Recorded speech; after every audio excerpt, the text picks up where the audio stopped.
রাজ্যে ১৬টি জেলার দিকে আজ নজর রয়েছে আমাদের। কেন? কারণ আজ প্রথম দফা নির্বাচন রয়েছে এই ১৬টি জেলার ১৫২টি কেন্দ্রে, এবং সেখানেই পশ্চিম বর্ধমানেও কিন্তু আজ নির্বাচন রয়েছে। আর অন্ডাল থেকে সরাসরি রয়েছেন আমাদের সঙ্গে প্রতিনিধি তাপস গোপ। তাপসের কাছে সরাসরি চলে যাব।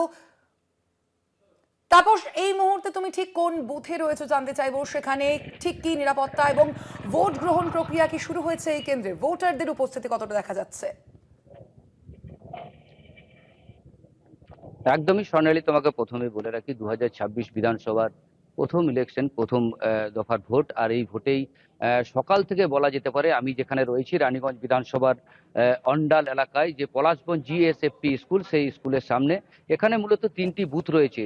আর এখানে ৭টার সময় ভোট গ্রহণ ইতিমধ্যেই শুরু হয়েছে, ৭টার সময়।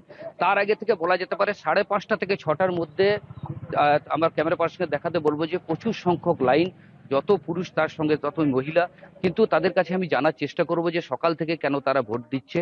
আর পাশাপাশি তোমাকে বলে রাখি যে এই যে ৫:৩০ ৬টা থেকে লাইনে দাঁড়িয়ে আছে, আমি নিরাপত্তার যে দিকটা রয়েছে, নিরাপত্তার দিকটা আমি দেখানোর চেষ্টা করব আমার ক্যামেরা পার্সনকে দেখানোর জন্য যে সকাল থেকে নিরাপত্তা আঁটোসাঁটো। এই যে ৩টি বুথ রয়েছে ৩১, ৩২, ৩৩, সেই ৩টি বুথে আঁটোসাঁটো নিরাপত্তা করা হয়েছে। পাশাপাশি যেটা দেখা যাচ্ছে, ভোট কক্ষ যেখানে রয়েছে সেই ভোট কক্ষ থেকে দূরে যে মেন গেট, স্কুলের যে মেন গেট, সেই মেন গেটেই দাঁড় করিয়ে রাখা হয়েছে যারা ভোটার রয়েছে তাদেরকে। এবং এখান থেকে যে ৩খানা বুথ রয়েছে সেই ৩খানা বুথে ঢোকার জন্য প্রায় ১০ থেকে ১২ জন করে এখান থেকে ঢোকানো হচ্ছে। স্বর্ণালী, ধন্যবাদ তোমায় তাপস।